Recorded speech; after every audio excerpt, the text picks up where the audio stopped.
Welcome back, everybody, to the Triad of the Force podcast, a Puerto Rican podcast talking about Star Wars and other nerd related media. And today we continue our journey into The Acolyte. The show may be over, but our love for it remains. And as we are in the renew the Acolyte movement, I felt I would be remiss if we didn't take a moment to have a retrospective on the Acolyte now that the season has wrapped up. I don't want to say series, as the season has wrapped up, and kind of look back into it as a whole and see how we feel uh, after the Acolyte haze from like the excitement of going over it week by week. And I felt the best guest to have to talk about the Acolyte was a friend of ours that we haven't had in a while, but someone that has been extremely positive about the Acolyte and has like some wonderful insights and takes about the show thus far. Our good friend Ty Black from Wit and Folly. Welcome, Ty. Hello. I'm so glad to be back. Yeah, I'm this is a resurgence. This is a kind of, a renaissance, as you said, of Hmm, hmm, some certain fans coming back to the fandom, including hmm, myself. Not that I ever really stopped consuming Star Wars content. I mean, I just wasn't enthusiastically consuming hmm, it as much as, post Tross, post The Rise of hmm, Skywalker. But, Leslie kind of surprised us all and brought something that we were desperate for, hmm, and has said so much so, like in the interviews and whatnot. I don't think I've ever created as much content hmm, as hmm, I am right now, and that's leading up to the Rise of Skywalker. Very much a Reylo, very much into that satisfying. So kind of petered off from there, and yeah. So now it's like, oh, wait a second, like this is bringing everything back that I hmm, originally loved and was seeing, and somebody else saw that and then created, their hmm, own hmm, their own story. So that's exciting. And yeah, just been writing fanfic, and which I've never done for Star Wars, and I'm hmm, making edits and making videos and just being a part of the conversation again, I think is so exciting. It's so much fun to talk about this hmm. show, and all of the things that it brings to the table. It really is. So very happy to be here today. No, and we're excited to have you because I think it's, yeah, like you said, it's been a very energetic moment in the fandom to be a part of, because I feel for the last couple of months, maybe even years, there's been kind of the fandom has, I mean, I don't want to say dissolved because the fandom has always been there, Mm, but there hasn't been like unity and excitement over like a project like this in a while, and it's mhm, been very, to start using terms that we're going to be throwing around in the future as we talk about the Acolyte, very binary in a way, because it's been like very hardcore dislike, but then also very passionate at love and admiration for the show. And I feel mhm, like there's been a lot of creation that has occurred from this love for the Acolyte. I mean, and myself included in a way, because like I've been like starting to do on like start, because my girlfriend, she is like an artist and she screen prints and does sculptures and things like that, and like we have kind of started collaborating and doing things, and it's kind of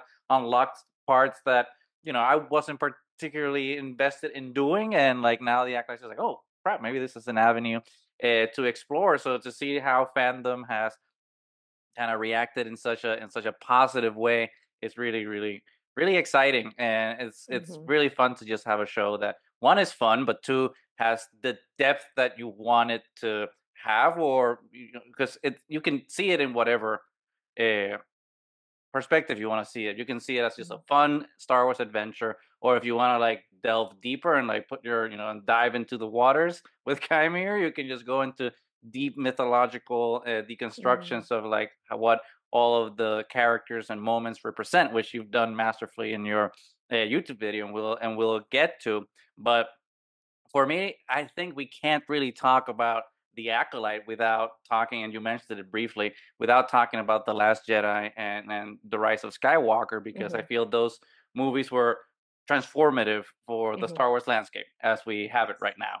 mhm, And for I don't think it's any secret for anyone watching The Acolyte that it's very Last Jedi coded, and not just Mm, because we have Kylo Ren's theme in a couple of moments in the episode, but it's very much in keeping with the themes that the Last Jedi presented of uh, talking about the failures of the Jedi Order, or the failures of heroes, and like how individuals are just flawed and can either redeem themselves or lose themselves. Obviously, the romantic angle and enemies to lovers part that from the Last Jedi, and yeah. then for better or worse, the Rise of Skywalker came in and did some things to canon and the story, and that I mean, it's no secret that the Rise of Mhm. Skywalker is not my favorite movie, Mm.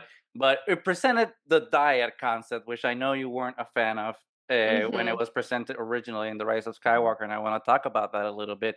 But Yeah. it's interesting how, as clunky as that concept seemed in the movie at the time, Star Wars has kind of almost bent over backwards to kind of make it work in Yeah. a way that I don't want to say necessarily redeems the Rise of Skywalker, because that's such a weird term to use, Mm. but kind of makes it a little more palatable. So I want to talk about that There with you you, go. as someone who was a big fan of the Last Jedi and didn't Mhm. particularly a vibe with the Rise of Skywalker. How has that journey been for you through those two movies and now into the Mhm. Acolyte with your fandom and with your fandom to Star Wars?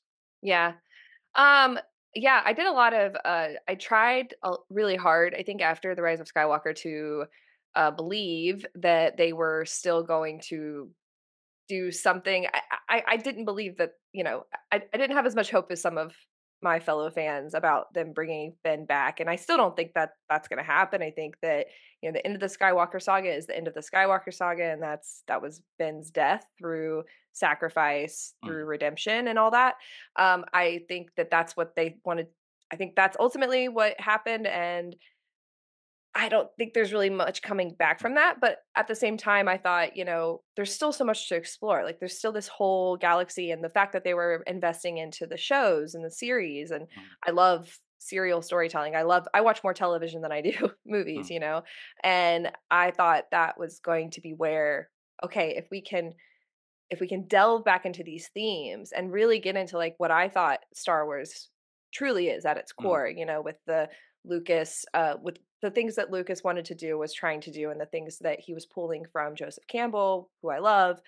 I thought this a series would be the best place to do that, and mhm, to have more diverse storytellers and diverse characters.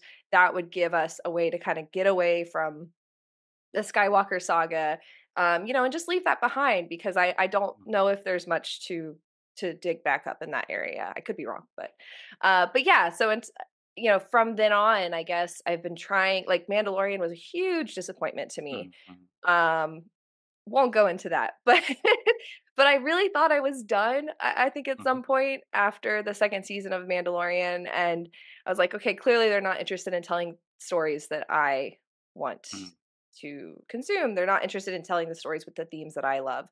And I have kind of seen some of the stuff they've been doing with Ahsoka, seen some of the stuff they did with Boba Fett, thought it was intriguing.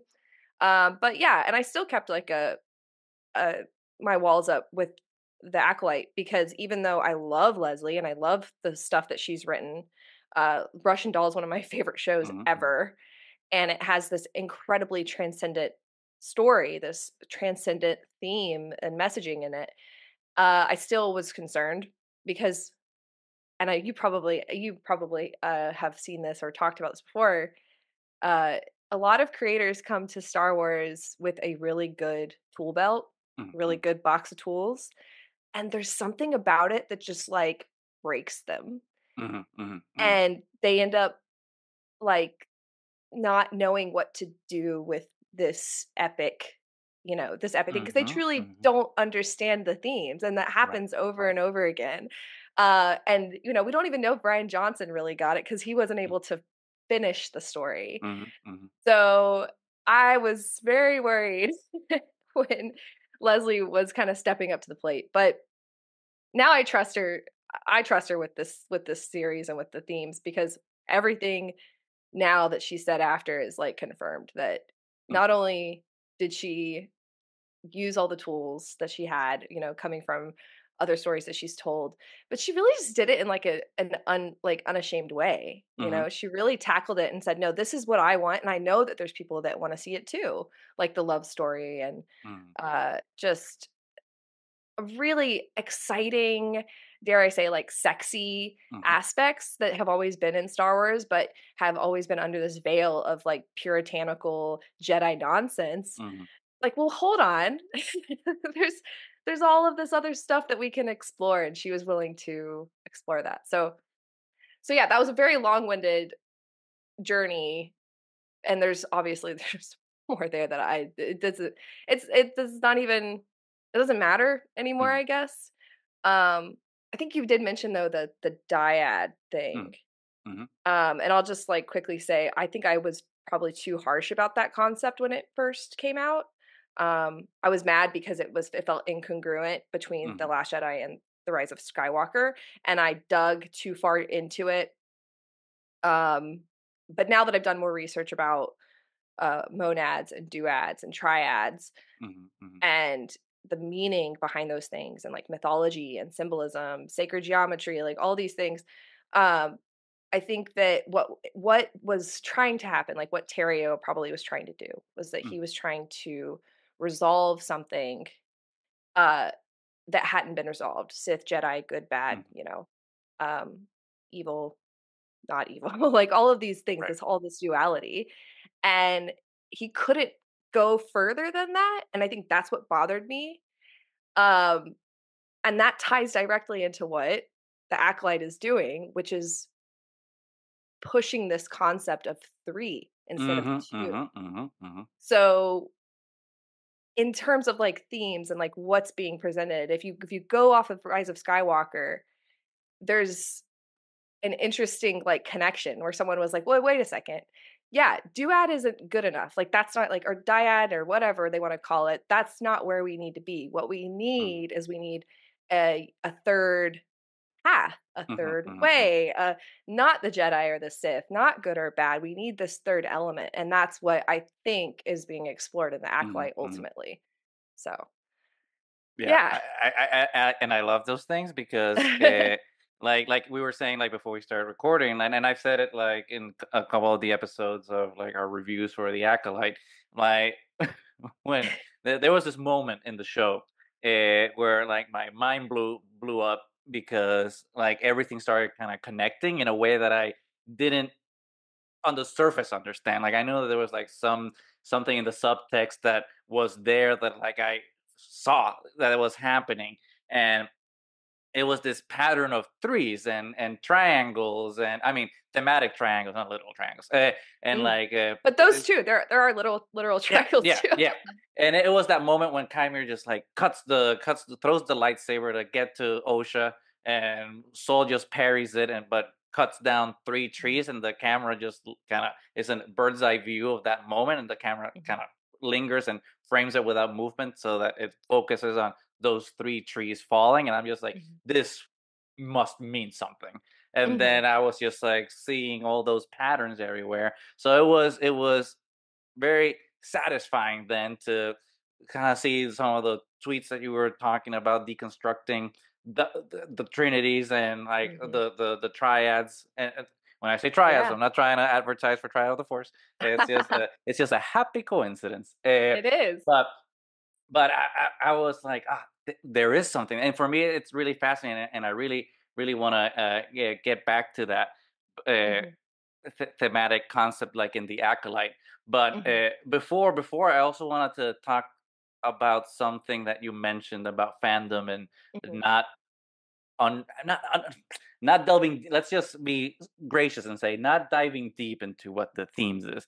And it's very mhm, interesting that I'm talking to you about it right now because last night I was with a couple of friends, and as always, we end up talking about Star Wars and all these things. And I think one of the interesting things that we were talking about last night when we were talking about the Acolyte and Star Wars and all those things was we started kind of intermingling it with religion and how our current uh, kind of secularized society, because it has hunger for what religion is lacking for a lot Mhm. of people nowadays, for better or worse. I'm Mhm. not definitely not a religious person, so Mhm. so I don't understand that need Mm. from people that are. But it's very interesting then to see how consciously or subconsciously that void from the structures that religion doesn't provide anymore is Right. being supplanted by franchise and fandoms in in very interesting ways. And while I was like rewatching your video, you were talking about they were talking about sacred Mhm. timelines and the Mhm. sacred Jedi text, and I'm just like there we go. And that's what Yeah. people are kind of latching onto. It's just like uh, strong characters to latch onto and believe in, and then the belief Mhm. structure that's the Bible is supplanted by canon and lore, and Mhm. it must be followed. And it's very interesting to then see that dynamic occur and how it's become fundamentalist in many ways, just Right. like religion has. And it's just like you can only interpret it this one way. And Right. it's one of those interesting things because we see it with Christianity a lot. It's just like, oh well, prosperity gospels and all those things. And it's like, are you interpreting the Bible correctly, or is Jesus just trying to say, hey, be nice to each other?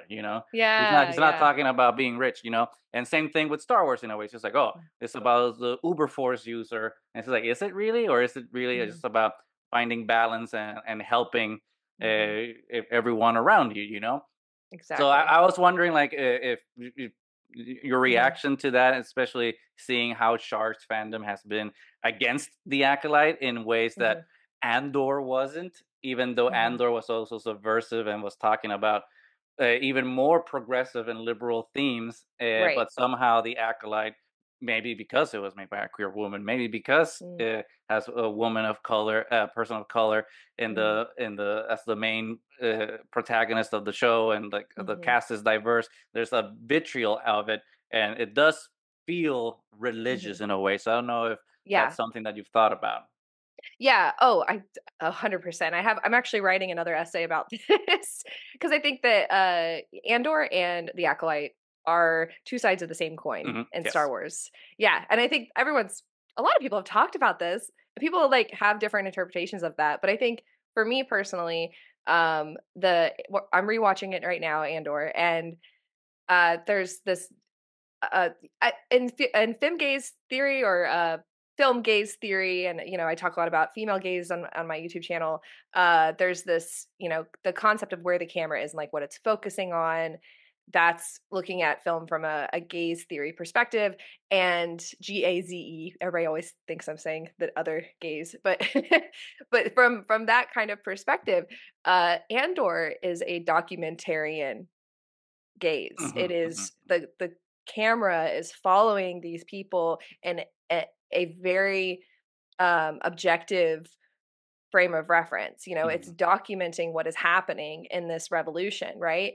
And the acolyte is mhm, a female gaze camera. That mhm, camera is following the gaze of the characters that Leslie wants you to get in the mind of. She wants mhm, you to see emotion. Like, for example, with Torben, mhm, a lot of people got hung up, or a lot of angry people on the certain mhm, side of the fandom got hung up on, like, why would Torben kill himself? Well, it's mhm, not mhm, his fault, and it it it doesn't matter if it was literally his fault or not. mhm, mhm, mhm, He felt like it was his fault, and our like personal feelings that we live with for years and years can really get under our skin, and even though it doesn't make any sense, we still feel mhm, these mhm, really, mhm, not logical things, and that can make us do extreme things like drink the poison.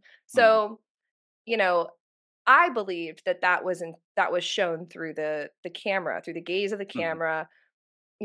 Very few words were exchanged, but you could see the guilt and you could see the shame that he had been living with for so long. So I think in that way, that's just one of the major differences between the two shows. And honestly, I think it's hard for people to like, let me back up because the symbolism thing is a huge part of that too, mhm. right? Which is something I wanted to say. Like sometimes I Yeah, feel like people are too literal, and like when they see actions of exactly. characters, especially like in fantasy. And Exactly. I remember with Rise of Skywalker specifically, people being like, "Oh, how can Kylo Ren be redeemed if he's killed so many people?" And the back of my mind is like, I mean, yes, he in the show, I mean, in the films, he does do those acts, but that's not what it means. Like, he's not killing. It's like metaphorically, right? He's not killing Yes, other people. He's killing parts of himself, and it's the same exactly. thing with Torben. Like, I interpret it as like, yes, what we see in the films that he unalives himself, but Hmm. in a way, it's like he accepted his guilt, Yes, and that's the end of his story. And like, I yes. feel like sometimes we can just interpret things metaphorically, and instead Hmm. of just literally from what we see on screen. Exactly. Yeah, and that ties back to, the points that I, was trying to make in my video about how there's this fundamentalist view of story, because we're taking the first story that a lot of us were told in the West, the stories that we were told come from the Bible.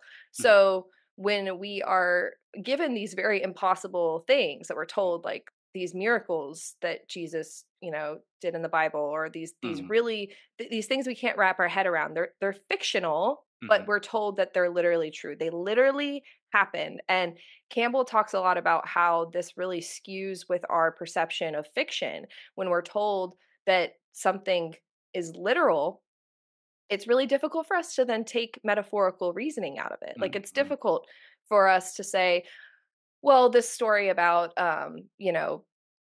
uh, I'm trying to think of something, but like something in the Bible that tells us about, someone that was struggling with something and then overcame, like David and Goliath, for mhm, example, right? mhm, mhm, Uh, we have our parable, we take our parable from that, but we also were told that it literally happened. mhm, And that mhm. skews the parable. It's not about us. It historically is true. Right. So that is more important than what it means for us as individuals. And it also means that we're not allowed to have our own Mhm, interpretation. You're not allowed to read that any differently because it literally happened.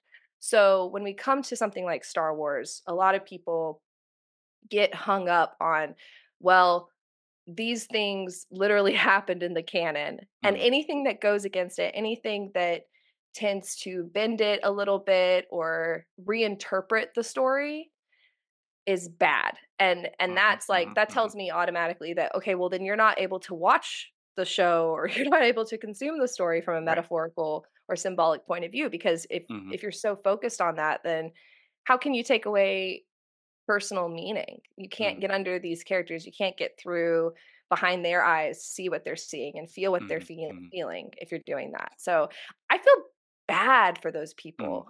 Like, genuinely, I feel bad for these people. And I think that's why I take the tone I do in my videos, because I'm like pleading with people mhm, to mhm, see mhm, it this way. I'm like, if you could just twist your perspective a little bit, then you would be happier and you would mhm, feel mhm, mhm. more fulfilled in your life if Right. you had this view on fiction. So, but yeah, it's mind-boggling, and I love talking about it. And I love trying to, like, use the right words. And I have had comments where people are like, "Okay, I think I'm starting to understand Star Wars from a different perspective. This is a lot more interesting. This is more Mhm, fun. This is mhm, more fulfilling. I'm so sick of the hate." And it's like, "Yeah, like, mhm, mhm. join us. Come on. It's fun." It's really odd. It's really odd, and like I don't want to spend like too much time talking about fandom that much because it's I kind know. of exhausting. But It is exhausting, yeah. it's so important to in a way because it's so hypercharged, and it's just Mhm. exhausting because it's Yeah, boring at this point, right? It's exactly. boring to hear the same arguments from a contingent of of fans Mhm. that don't want to engage with the media critically or in good faith, right? Right. Because I think that there's a difference between not liking a thing Mhm. and then having vitriol against that thing. And I'm just like, like I'm not the biggest Star Trek fan, so I don't watch the stuff. I don't like. There's so many things I don't like that I just don't Mhm. even bother engaging with because there's really like what why there's no point to it, Yeah. and I feel that people just go gluttons for pain almost in a way, right? And which is fine. I understand some people just like want to watch this thing because they're hoping it's the thing that they finally want it to be.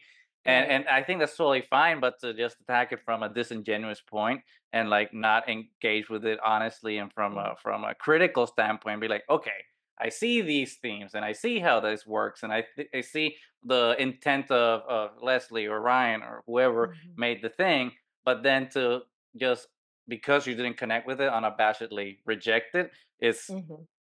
strange. And to use the parlance Mhm. of the last couple of weeks, weird. Uh, Yes. it's Yeah. weird. Yeah, Because it's more fun to explore why you feel that way. It yeah, from my point of view, that's how I feel about it, yeah. I feel, and I remember when I discovered your videos like about the Last Jedi, all the all that long time ago. It was so refreshing because yeah, we can talk about Star Wars in the way that we are familiar in which we talk about it when we are always talking about it with the same people. But it was so refreshing to like find yours and then see like this always like the understanding like well it's Joseph Campbell Yeah. and the hero's journey like everyone knows like the cliched portion, right, Yeah, of yeah. what George Lucas did with Star Wars, but to kind of go into the depth that you did, and then with a lot of like the feminist heroine's journey theory Mm, into it, I was just like, holy crap, this is a lot more interesting, and it kind of mhm, added layers instead of, and I feel like sometimes people feel like it removes interest, and for me, it's just like, oh, more interpretations, a plethora, and mhm, it's really valuable. And I feel like people that don't want to increase mhm, their perspective and add layers to their onions mhm. are I feel sad because I just want them Yeah, to just be happy, you know, be happy and exactly. enjoy it. Exactly. Yeah. One of the things, speaking of that, like all of the interpretations and all of the like diving deeper and how it actually gives more, I had this really big thread about how I thought Saul was going to be like basically die and be Mhm, revived. mhm, mhm, And I thought like it fit in the themes, right? And I've never like headcanon and theories and all that for me, I'd never get really hung up on them, but I do find it fun to delve into it. That's a big part of being a Star Wars fan in my point of view, but it obviously didn't happen, and I think what's funny is that, I've started to see fan fiction and even my own fan fiction, people are keeping Soul alive because it's really interesting to explore this character from, well, what if this happened just a little bit differently? mhm, Where would he be? How would his relationship with May be? How would his mhm, relationship with, Chimera be? All these things are just so interesting to explore. So in a way, in this mhm, very like meta way, Soul was revived by the fandom so that people could keep, exploring who he is and what he means. So I think that's cool, and I think that you don't have to have like just because it happened in canon doesn't mean that that's it. mhm, mhm, And mhm, you have the ability to change and rewrite things on your own through mhm, fan fiction, through metas, through lots of different creative outlets. So I wish more of them would do that. mhm, mhm. But I mean, I think it's just tied to like that religiosity aspect, and yes. I think also with I mean, the connections with AI too is just like people that don't have like necessarily the tools to be able to inherently create Right. now are like using like all these like digital tools like from AI and ChatGPT and all those things to create the things that they think are creative. And it's just Mm, like, well, those tools cannot create. They just regurgitate what other exactly. people did. So if you're just Exactly. in, so when you only input the things that you know, then you can never truly make something new. And I think Yeah. that that's maybe it's just a frustration. Like I cannot make the thing because Mhm. I do not have the tool and Oh, lash yeah. out against the things that are breaking the boundary of creativity Yeah. in franchise Mhm. storytelling. Absolutely. Yeah, and I've seen so many, women specifically in the fandom now who are coming from other fandoms or like maybe this is their first time really in fandom. They were just really Mhm, intrigued by Chimera and this relationship that he has with Osha, or just Osha and May themselves being women of color, and Amanda's acting is incredible. mhm, So they're coming to this and they're like, I want to write, I want to make edits, I want to do this, I want to do that, and I don't know how. And all of these people are like, "Let me help you. Like, mhm, you mhm, need this, just write what you know, I'll be your beta reader." Like, mhm, everyone is just so helpful in this area, and mhm. I don't think It's the power of people many. right? Yeah, and but people that don't experience they just have no idea. It's like we're having so much fun over here, you know? So, Mhm. but yeah. It's yeah, it's exhausting, and that's my girlfriend's dog. If you can hear it barking, hopefully he comes down. She comes down a little bit, All but good. but yeah, let's dive into Acolyte now because Yeah. I mean we've been talking about everything around Acolyte and starting to hint at the things that we've enjoyed in terms of like themes and acting and characters and all those things. So let's just delve right into the meat and potatoes of the thing. So yeah, initial reaction, like what how did you come into the Acolyte in terms of like expectations and then Mhm, exiting and now in the retrospective point of it, how do you feel about the mhm. Acolyte as a whole? I mentioned a little bit about my expectations with Leslie, and that was pretty much all it was. But I have to say, like, I watched episode, what was it, 4, Mhm, day, mhm, and I watched it the same night that Night was premiering. Weird. And I was gonna watch the next episode the next night, the following night, and I was just kind of consuming it on my own time. I watched Day, and at the end of it, I was like, if he's not, if Kymir is not this guy, I'm gonna scream because I had said it in the episode too. Said if he's not the bad guy, then I'm not gonna be interested in the story. Like there's not much reason for me to continue consuming this story if he's not the bad guy. That's pretty much where I was because it was too perfect. And thankfully, Leslie was making him more of a it wasn't supposed to be a twist. It was supposed to be, like she said, like Princess Bride, Wesley, Dread Pirate Roberts, and all of that. It was supposed to be like that. Like the audience knows, but I wasn't so sure.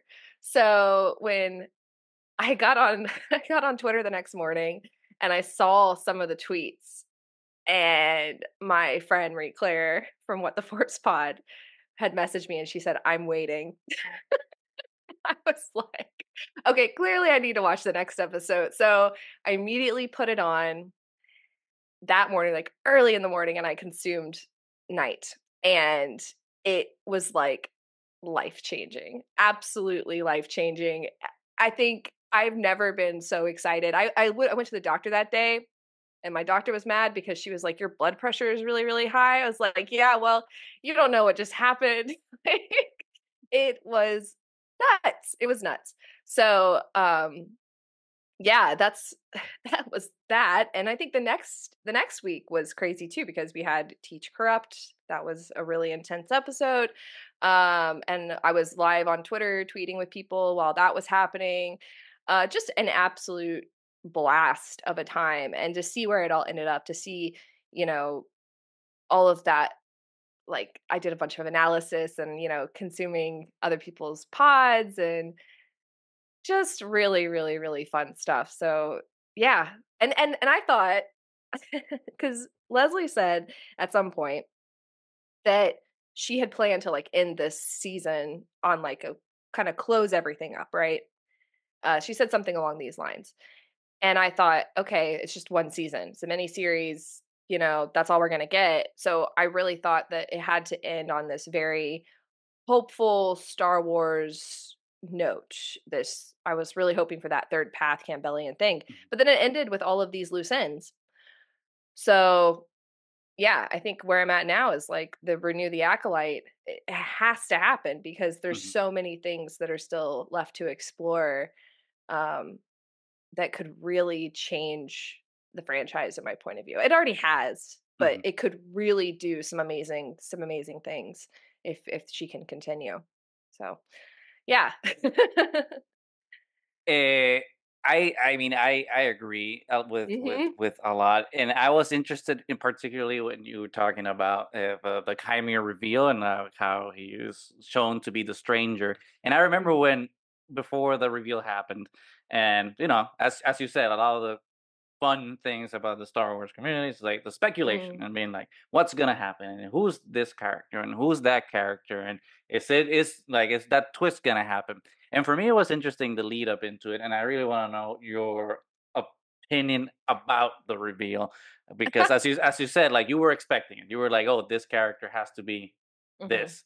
Uh, but for me personally, like I was just like, oh, that seems like too easy of a reveal because if it turns out that Kymir is the Sith, then I'm just like, oh, then we're not because I think that it's also to explain myself. I think it's Hmm. also a disservice that we do ourselves because we've Yes. been so trained in the to use an example in the Westworld type Mm. of storytelling of like the twist. Everything's a big twist and everything's Yeah. something you didn't expect.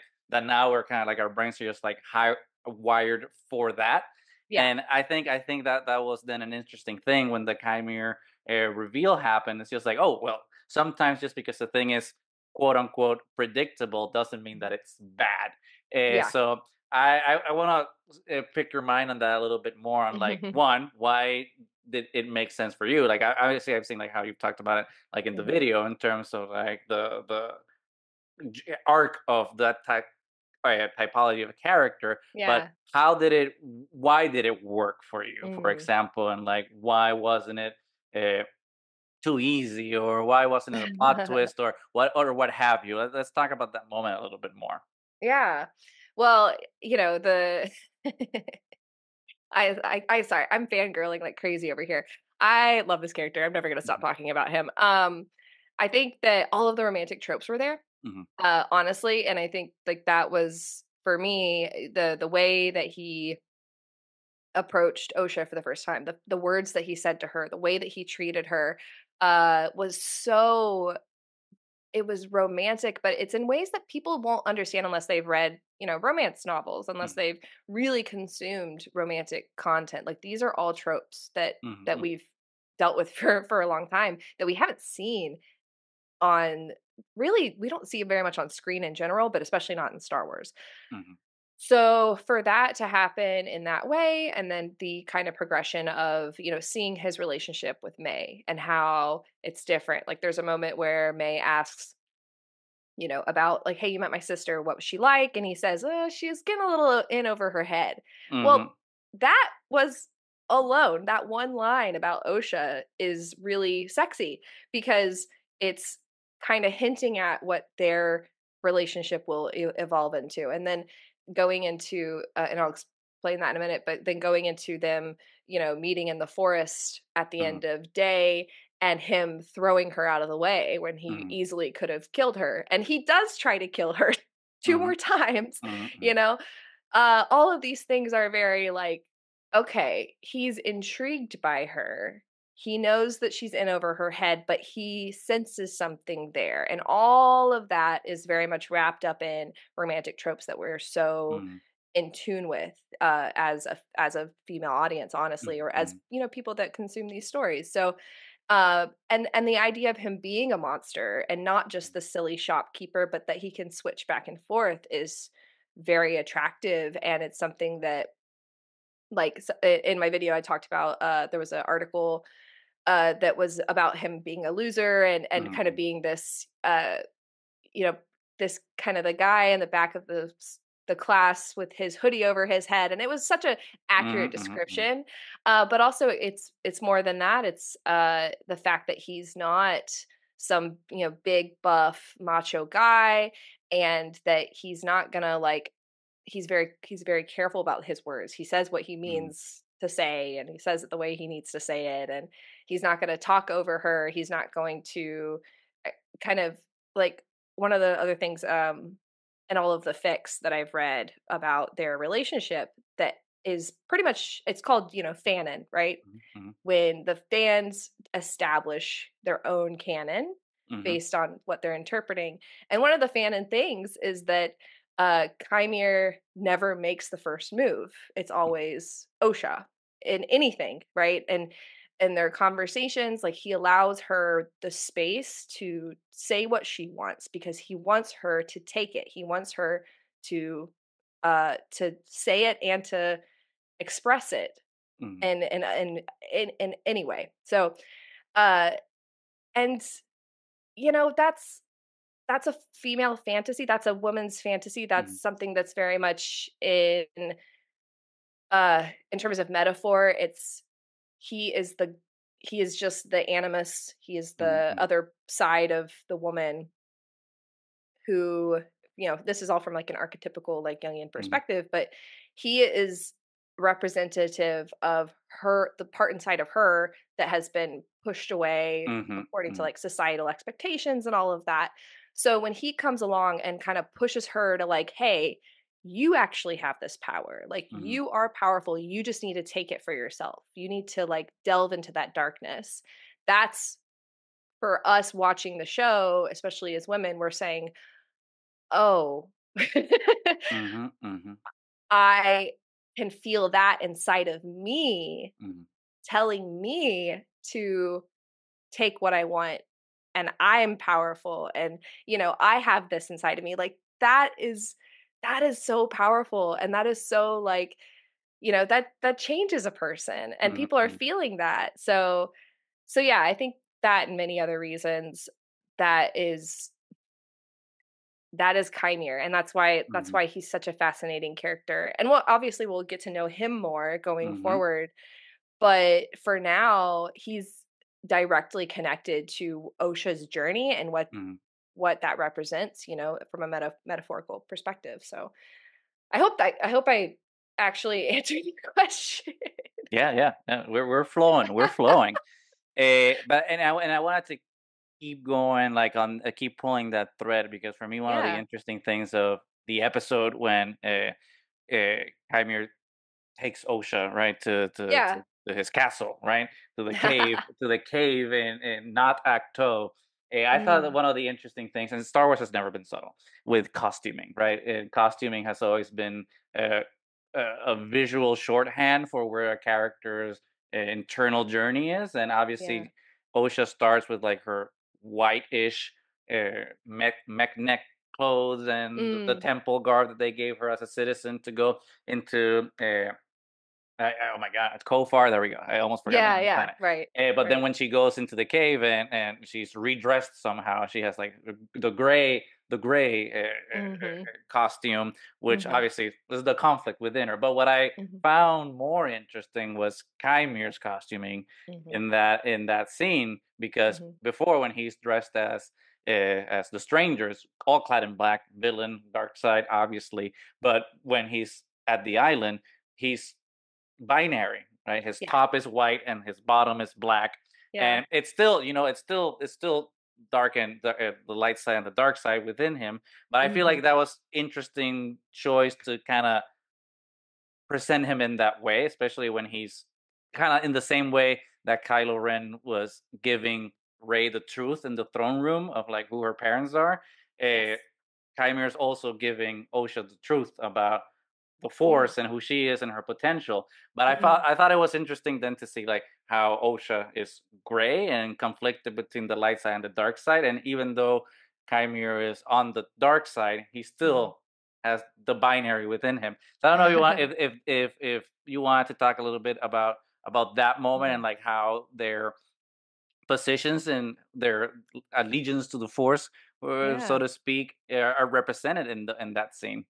Yeah. Oh, I mean, you're like spot on, I think. And there's been some conversation about this online recently about how maybe his white, robe, which I think there was the costume designer came out in an Mhm. interview recently and said, perhaps the white robe is something that he had left over from his time as a Mhm. Jedi. Mhm. And that was really interesting in terms of like getting in our like subconscious of like, oh, okay. So if he still has this, Mhm. then that gives kind of more symbolic weight to him Mhm. saying to Soul, I've, dealt with my darkness. Like, what have you done with yours? Mhm. Mhm. And we know that something happened in his past with the Jedi and being thrown away and all of this, but he kept that part of himself. He kept this piece of Mhm. clothing that represented when he served the light.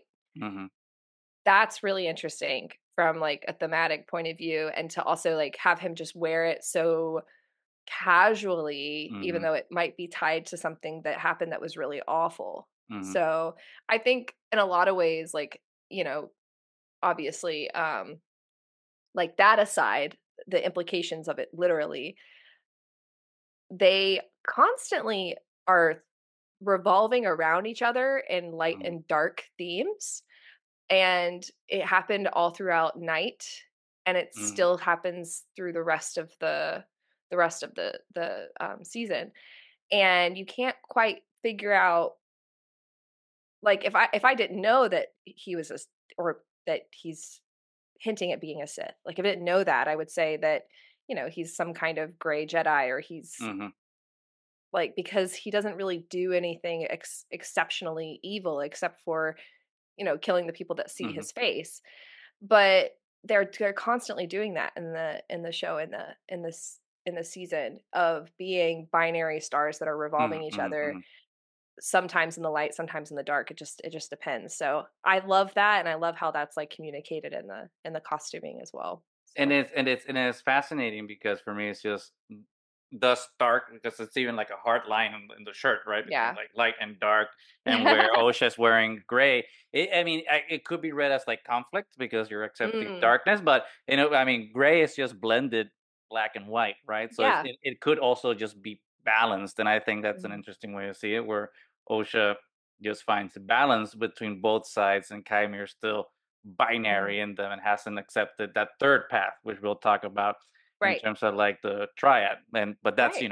the, like you said, that revolving Mm, aspect of the characters that May is also an important part of, which I mhm. think in terms of costuming, May is also important because at first it's like, oh, dark costuming, but it's Yeah. purple, right? And purple is not just the color of the witches, but it's also, I mean, the Red combination and of blue and red. yeah, yeah, So exactly. it's a thing where it's just like she was always balanced, maybe. I don't Mhm, know. mhm. So I think it's very interesting to have seen those choices in terms of color within the show. Uh, Mhm.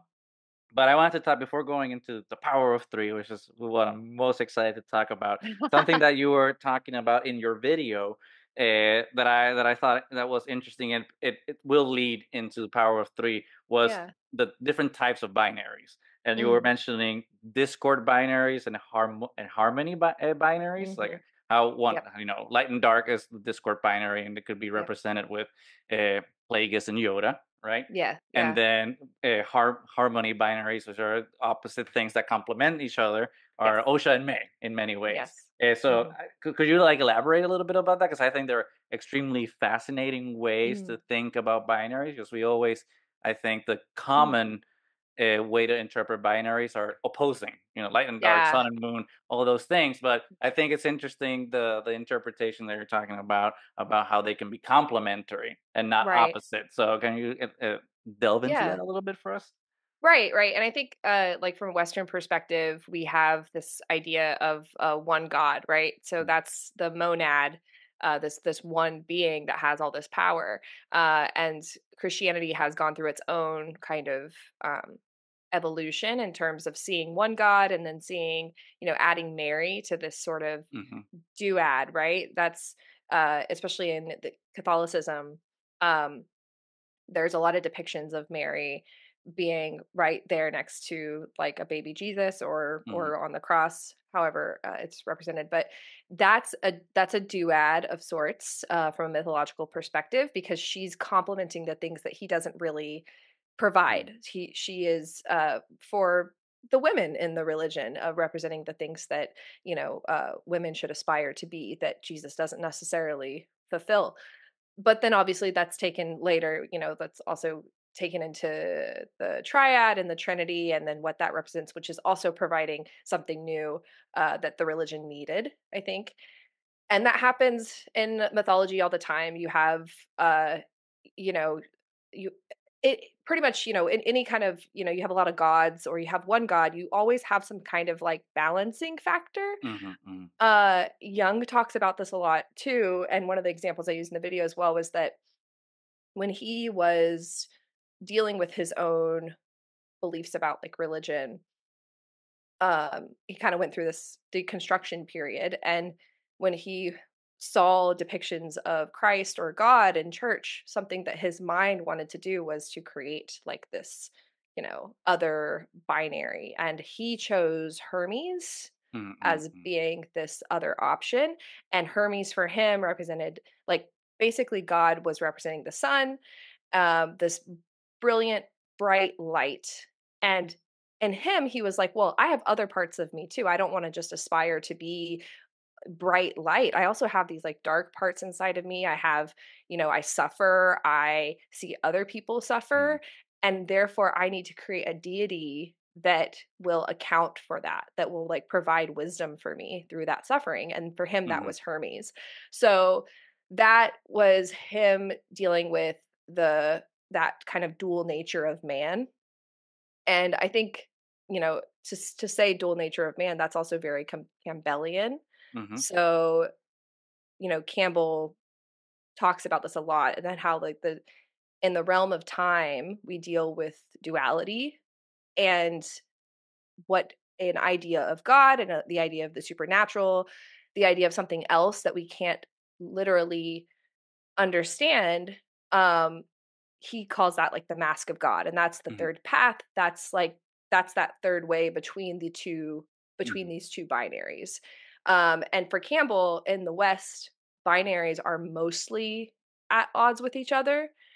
Whereas if you go into the Eastern religions, more so, you see more of a shared kind of like binary stars kind of revolving around each other, where death is not seen as bad. Death is just a part of life, and life and death sort of revolve around each other in different symbols. Mhm. So yeah, so I think from a Star Wars point of view, Campbell is probably the best we can kind of go off of, Mhm. which is that providing providing the two uh is not, and I talked a little bit about this in the video, like it's not completely balanced, but Mhm. anytime that one kind of goes down, the other one's going to come up. That's the when darkness rises, light rises to meet it Mhm. stuff. Mhm. And we're constantly just trying to make sense of that. We're constantly just tilting the seesaw one way or another Mhm. until a third option is provided, Mhm. right? So yeah, that's probably maybe a little convoluted for an idea about the dual nature of man and everything like that. But in general, like what it means for us, like metaphorically, is like Mhm. yourself in your journey as a human, you have a lot of stuff inside of you that you're trying to work out, and you have the things that you think are good, and you have the things that you think are bad.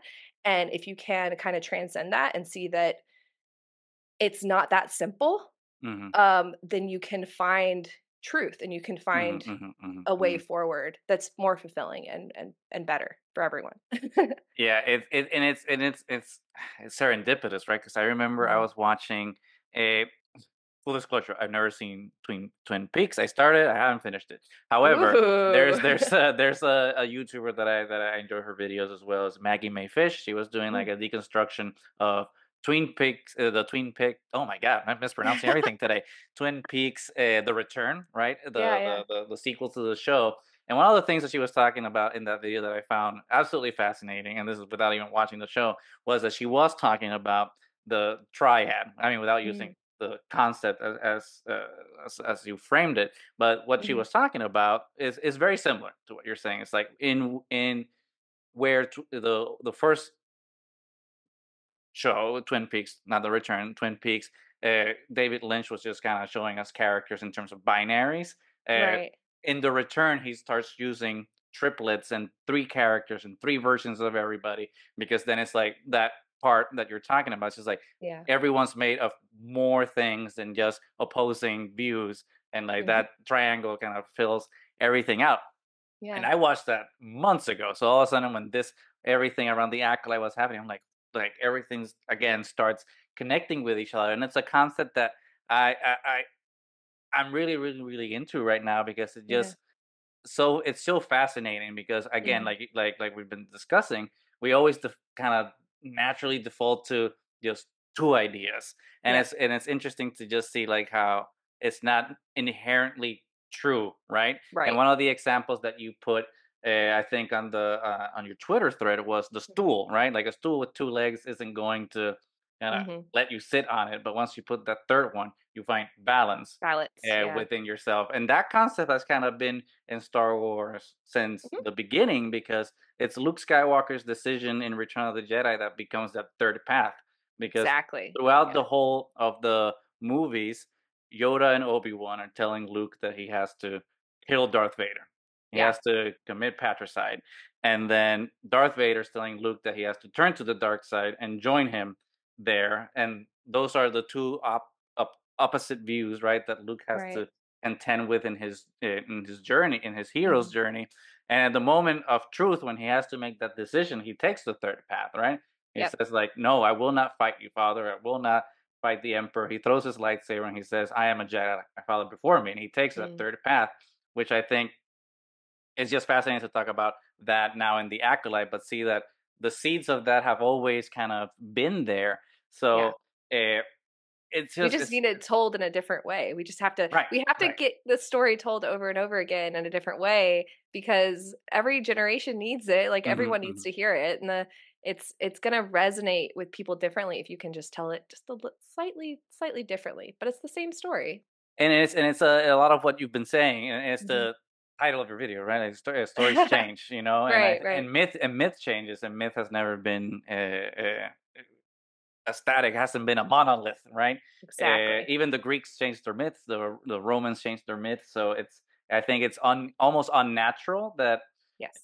Christianity hasn't changed the myth, even though like Yes. evangelical Christians and a lot of other people are Right. kind of twisting that with I think the prosperity gospel is the most biggest change Yeah. to the Jesus myth. Yeah. But in a way, I think, and it's kind of like coming back full circle now. We're yin yang on it. It's the Yeah. problem with fandom and its engagement with Star Wars, where it's not letting the myth evolve or not wanting the Yes. myth to evolve. And Yes. and it's fascinating too because Acolyte. I think one of the things that I really have liked and appreciated about it is that Mhm. yes, it's exciting. It feels new and all these things, but when you go down deconstruct it, it's Mhm. it's Star Wars. Yeah, it is. It's like It's really simply Star Wars. Yeah. nothing in there isn't anything that we haven't seen in the prequels and the original trilogy Mhm. and the sequel trilogy. Mhm. So, uh, how yeah for you like how has the Acolyte reinvented myth in a new but familiar way? Hmm. It's hard for me to, like, summarize that because, um, the way I view story is just so kinda nebulous, like, I don't, like I don't I don't need what some of these people say that, they're just, that they need, like, I don't know what they need, to be honest. I get confused about it. I see them make stories like, Ahsoka and Mando, and I'm like, "Okay, that's cool that we got to see more of this part of this journey. Mhm, That's mhm. interesting." Mando does some interesting things. I'll give it that, and so does Boba, but Season 1 of Mando is fantastic. great. Yeah, it's Season fantastic. 2 and 3 is kind of a dip, but that's my opinion. Yeah, I share the same opinion, and I mean, I get I don't wanna, like I don't wanna, like, put people down too much. I understand why they want the things that Mhm, they want.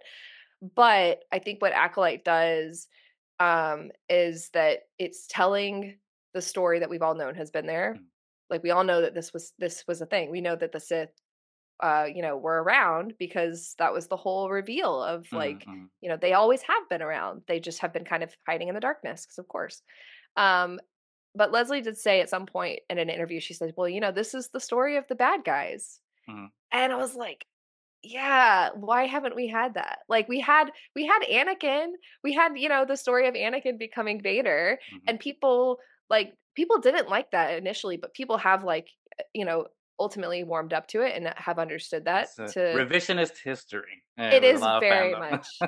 Oh, absolutely, they love doing that. Mhm, But, and yeah, yes, again, I don't like putting people down, but I'm because maybe they're not the same people, I get that, okay. mhm, yeah. But yeah, like, we weren't fair to it as a fandom back then, and all of a sudden we're fair to it now, and I think that The Acolyte is gonna be kind of in the same vein, just like with, The Last Jedi, and we have told this story of the bad guys. It was told with Anakin being a kid and, like, Mhm, how did he go down this dark path, and all the themes are there. I just yeah, it's just being told from a woman's perspective, and I think that's the kicker. That's probably where it all comes down to. It's like if you allow people of color and you allow queer Mhm, people and you allow women to tell these stories, it's from their point of view. mhm, mhm, And if you're so against that, like, it's gonna ultimately come down to that. It's that, like, they're not telling the story from the perspective that you understand. mhm, So it's just that inability to, open yourself up emotionally and put yourself mhm. in that story. I think that's what they struggle with. But yeah, I think It's it's a very shame. Star Wars. It is a Yeah, shame. yeah. I think, I mean, for me, it's wild because I felt that even visually, the whole show is just kind of a celebration of all of Star Wars, like all the Yeah, weirdness of it, like all the design cues, all the costuming, everything's just like this. It's just a love letter it to is. Star Wars in many ways, and I think it not just that love letter, but also that that that small special thing that then makes it unique and exciting. Mhm. Uh, and Yeah. definitely one of the reasons that I want the season 2 to continue is like one, as we talked about, the whole story has been really engaging and really fun and like really dynamic. But Mhm. then the season, 'cause I'm gonna again, season, not series, the season, Yeah. 'cause there's still more story to tell. It was satisfying in like how it Mhm. concluded the arc, because yes, Mhm. there's a lot of threads to kind of keep going, but it also Mhm. did itself a great service by Yeah. making it feel like a cohesive Mhm. narrative as opposed Mhm. to some of the for better or worse MCU storytelling where it kind of, or other shows Yeah. where it kind of like Ahsoka, as much as I liked Ahsoka, when it by the end of it it doesn't feel like a season finale, it feels like a mid-season finale, it's just like, okay, Right. it ends to just piggyback into the next story, and it's just like stories need to end, even Yes. even if there are more journeys to take, Mhm. this one is over and we just Yes. have to continue. And I think that the Acolyte did that perfectly. It's like I there's agree. all of the journeys ended, Yeah. even though they're gonna take a new journey going forward. And Mhm. and speaking of which, I think that's like we said at the beginning, one of the fun things about Star Wars is speculating. So I know you've said that you've been uh, writing your own acolyte stories and all these things. So you have been thinking about potential futures that the series has been going, Mhm. could be going in. So what are your what do you think, based on some of the mythic elements that the show has been setting up? That what do you think that the next chapter of the story could look like, Mhm. and what do you want it to look like? Because I think those are two separate things. Yeah. Yeah, no, I think, it's so exciting to, like, you know, like you said, like, with writing the stories, writing the fan fictions and all of that, and reading other people's fan fictions and all of just it's so exciting thinking about what could come with a with second season. Um, I want to see, Chimere's backstory, obviously, being a Chimere fan. But also I do want to see the twins to continue to kind of revolve Mhm, around each other in this light dark, duality. And then obviously the trinity of the three of them, I think, mhm, is mhm, so interesting. Uh because May and Osha are obviously a dyad. mhm, That's very clear that that's the thematic thread or the canon thread that Leslie's pulling on is like, okay, well, they're split from birth and they're, mhm. one person split into two and all these scientific explanations that we have, present already, in canon, with the midichlorians and stuff, which, I kind of roll my eyes at it Mhm, sometimes, mhm, but she clearly knows her stuff. But that is so fascinating from just a metaphorical perspective. The fact that they can now that they're on the opposite sides and than what they started out on, I mhm, really want to see more of that. I want to see May. Uh, I think that we're okay. This is I think we're going to, and I want to, mhm, because I do think that May could get a really interesting love story, mhm, if she were to fall in love with a Jedi, and that there's a lot of ways that could play out. I really like the idea of her falling for, maybe a woman Jedi. Like, that would be mhm, very interesting, considering like her backstory and everything. But yeah, I want to see that, and I want to see partnership. Mhm. like between people and people leaning on each other and realizing, even within the Jedi that this is not the way and this is not Mhm. going to work, like not having attachments is not healthy. Um or having yeah, not having yeah, Mhm. exactly. Mhm. Mhm. And then on the other side of that and seeing Osha and Kymir, no time skips, no time jumps, just training, picking up right Mhm. where we left off and getting into what Plagueis wants and what he has been to Mhm. Kymir. I have my own theories about that, like maybe he's been presenting himself to Kymir from a different physical Mhm. perspective. Like Mhm. maybe he's been manipulating him through the force or through like some kind of, figure in Kymir's past or something like that. But yeah, I don't know. And honestly, like, we have so much time. If they are gonna Mhm. make another season, we have so much time to like theorize about it. Um, so I'm very open to a lot of different things. But that's what I want to see. I want to see more romance. I want to see more partnership. I want to see more friendship, Mhm.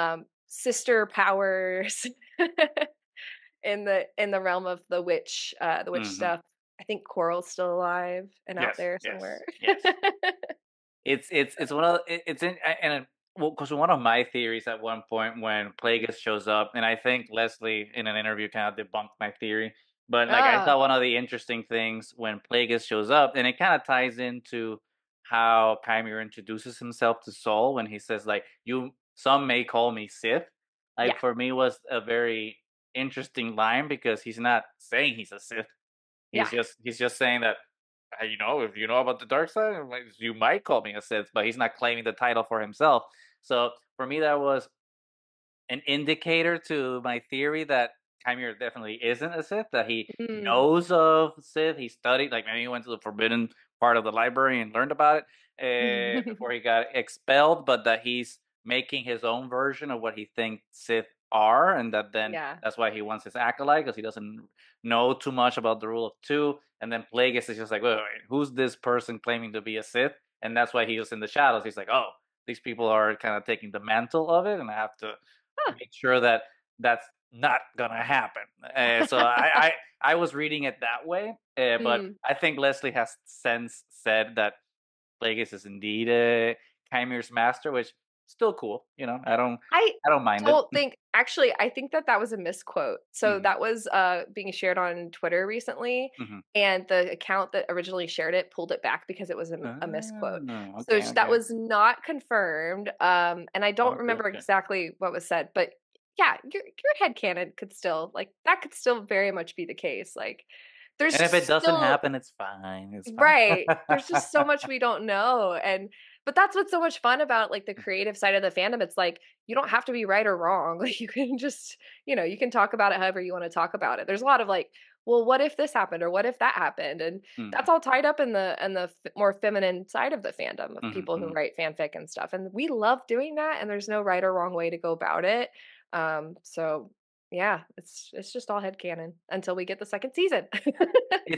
And to that point, it's one of the things that's just frustrating. I feel of the current media landscape, where Yeah.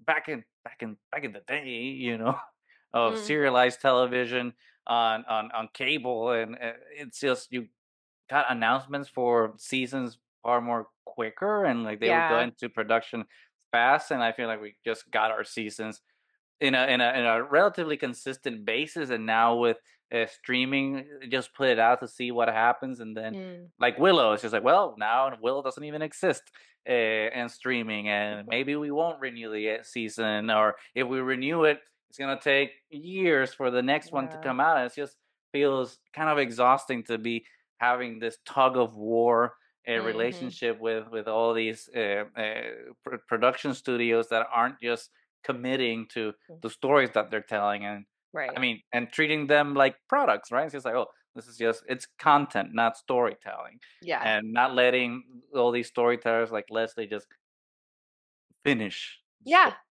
exactly. Let them finish their stories. Dang it. Yeah.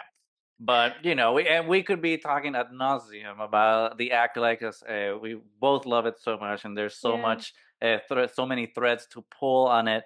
Mhm. that we probably will in some other episode, because I'm sure we won't be get tired of talking about it anytime soon until Yep. season 2 comes by. But with that, thank you so much, Ty, for joining Mhm. us. I mean, this has been a lot of fun. It's Mhm. been everything I hoped for and more. But before we go, why don't you let everyone know where they can find you? Like what on Yeah. your on the socials, YouTube. Why don't you tell us what you got cooking for us? Yeah, sure. You can obviously on my YouTube channel, Wit and Folly. And then I am on Twitter at black_TYM, or if you're just interested in like videos and very high level content at Wit_Folly. Yeah, and I'm kind of everywhere else, but like get into my orbit and let Mhm. me know. Say hi and we'll talk about the fun stuff. But yeah, Perfect. that's And pretty much it. as always, we'll leave links down in the description below so that everyone can find you, Mm, and we'll link to your latest videos so that it can be a companion piece to this thanks. discussion. But yeah, this has been amazing. Yeah. Thank you. I mean, we've had you in the past, and I'm sure that you'll keep coming back to talk about more Star Wars goodies as they come out. But with that, Yeah. thank you so much, everybody, for listening. We have been Trial of the Force. If you like what you have heard today and haven't yet, please make sure to share, like, and subscribe. We'll appreciate everything. If you have thoughts about it, about everything, anything we've been talking about, leave a comment below. If it's a nasty one, I'll just ignore it. So feel free to boost our algorithm. If it's wonderful, well, then we'll engage.